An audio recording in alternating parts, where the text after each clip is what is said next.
Out of all the non-continuation anime to come out this season, Jujutsu Kaisen has definitely had the most hype behind it, and I definitely see why when I watch the show.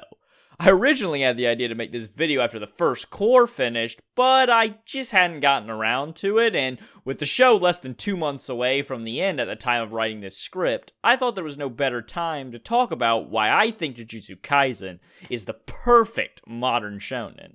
Remember to like and subscribe to get notified when I upload.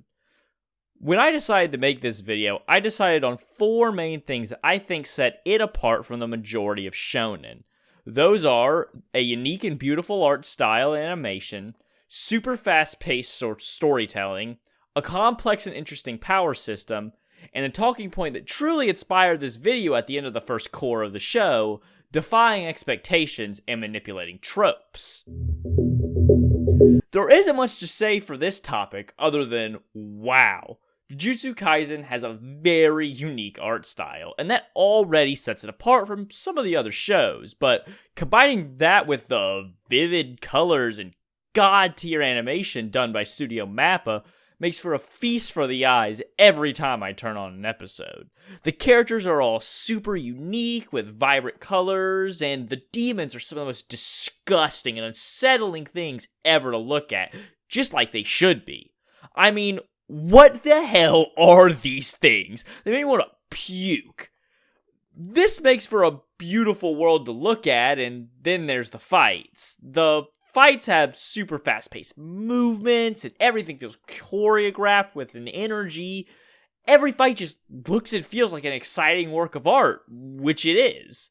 I don't really have a lot of expertise in this field, but you can just see the hard work when you watch the show, and it's frankly amazing. In the modern era where everyone is constantly moving as fast as they can and the average attention span continues to fall, a story that can keep up with that speed and deliver quality is both rare and sought after. And frankly, Jujutsu Kaisen did it. Jujutsu Kaisen basically took the shonen genre and said, let's speedrun this shit. Now this could easily turn out disastrous, but in Jujutsu Kaisen's case, it flows perfectly. The story makes progress at a breakneck pace, but it feels warranted and not forced. There seems to be constant fights, but they all have some significance and don't feel like filler, all while developing the characters at the same time. My biggest example for this, though, is actually super present in the second core of the show, not the first, and that's the flashbacks.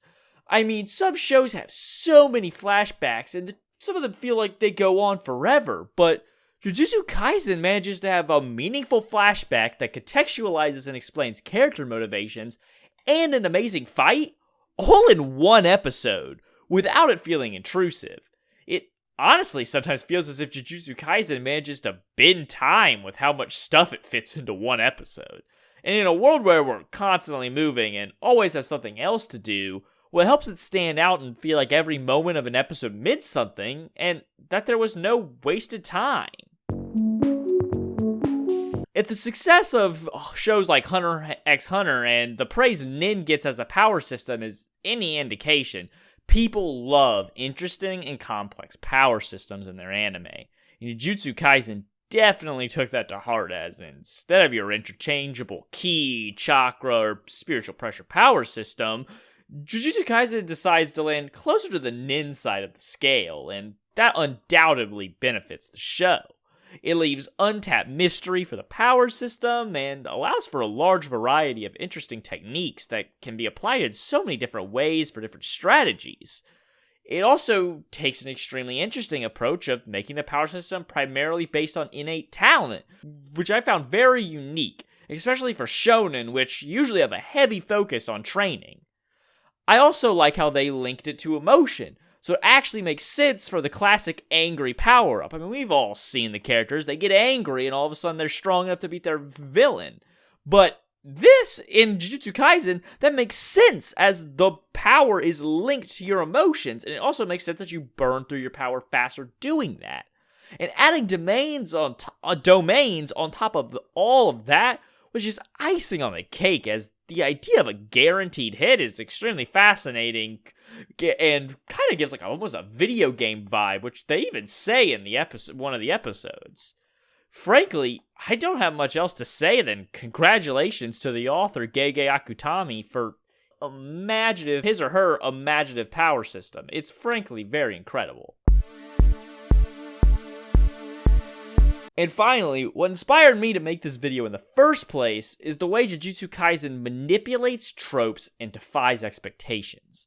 There's no better way to talk about this than the moment that spawned this video, Junpei's death in episode 12. This moment blew my mind, as it used the classic trope of anime openings containing spoilers against us for the first time I've ever seen. The OP makes it out that Junpei is going to end up being befriended by Yuji and join the school, which would be classic for an anime OP to have some spoilers or reveal a little too much, and would be classic Shounen genre as well. Mappa, though, used that preconceived notion against us, only revealing in the episode that that part of the OP is a dream sequence, and baited the viewer. I didn't even know what to think when it happened. How had I never seen any show, any anime, do something like this before? Junpei's death would have been depressing and a shock regardless of the opening. But the fact that the opening baited me into thinking that Junpei was safe and then pulled the rug out from under me was absolutely phenomenal. They do another trope subversion in the same episode, where Yuji stops being angry, asks Junpei why he's sad, and then admits he jumped to conclusions and had no right to say the things he did.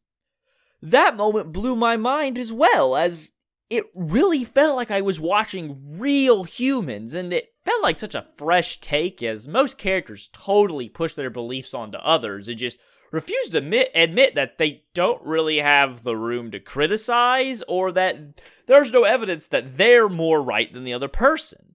And to follow that with Junpei's death made it all the more tragic. Then in the next episode, after making it clear that characters are not safe due to Junpei's death, they put Nanami in a situation where it looks like he's about to die, and even give him the classic pre-death flashback, only to not kill him. Flipping not only the flashback trope on its head, but flipping the expectation for character deaths the show created for itself from last episode.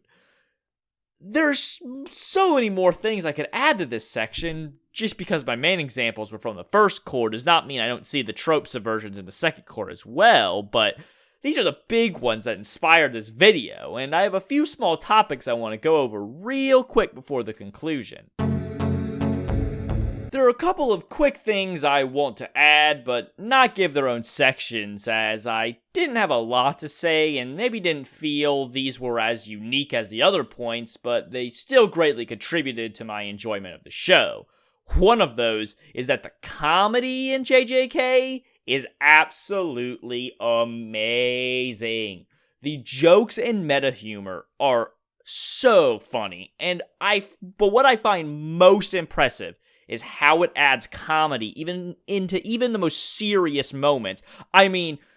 Toto and Itadori's relationship is basically a comedy show anytime they're on screen, yet it's also raw, amazing, and action-packed all at the same time, which is, I don't even know how he does it.